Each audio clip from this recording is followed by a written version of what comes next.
Welcome to the Rooted 5. I'm Bridget Stair, and this is week 1, day 3 of the Rooted 5. We are about to dig into our 5-minute Bible study with 5 questions, and this is the 3rd day. But first, let's remember our memory verse.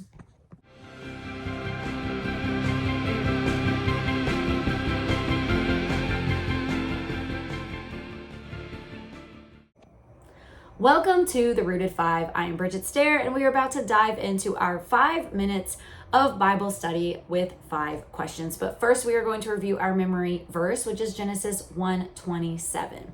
So God created mankind in his own image. In the image of God, he created them, both male and female.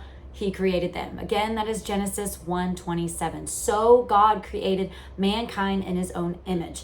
In the image of God, he created them, male and female, he created them. So today we are covering day 4 of creation. This is found in Genesis 1, verses 14 through 19, and I am reading in the New Living Translation. So verse 14 starts off, "Then God said, 'Let lights appear in the sky to separate the day from the night.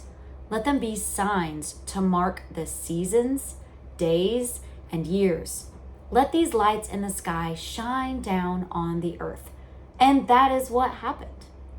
So my first 2 questions: why did God make the lights in the sky? And question 2, why do you think God wants to separate the light from the darkness? Verse 16. God made 2 great lights, the larger one to govern the day and the smaller one to govern the night. He also made the stars. So question 3, what do you think was the greater and the lesser light? And question 4, if God made the sun and the moon on the 4th day of creation, where did the light come from on the very first day when God said, "Let there be light"? And verse 17 through 19, God set these lights in the sky to light the earth, to govern the day and night, and to separate the light from the darkness. And God saw that it was good. There's that phrase that keeps being repeated. And evening passed and morning came, marking the 4th day. So for my last question, imagine how you set something up, right?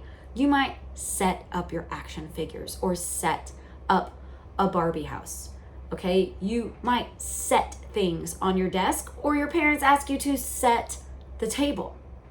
How does knowing that or remembering that help you better understand that God set the stars in the sky? And that's what it says in verse 17. He set the stars in the sky. So how does that word set help you understand how God actually made the sun and the moon and the stars? And for my deeper dive, constellations are something that is an amazing study for anyone. So you could look up a video real quick on YouTube of constellations or going over stars. There's one that I absolutely love. I'll probably link, and it shows you how tiny we are compared to the biggest stars that they have found on the Hubble telescope. But something that I think would be really fun is to do some stargazing with your family, right? If you have the ability to go out to an area where it's completely pitch black and you're away from lights, it's amazing, obviously, to look up in a cloudless sky and see all the stars. But they also have those apps that will tell you the constellations.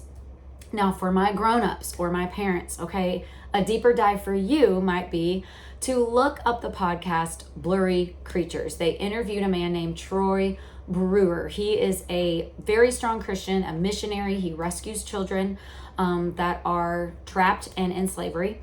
And he did a fantastic podcast discussing how Satan hijacks anything that God creates. And he came up with the zodiac, right? And now people use that for sinful reasons.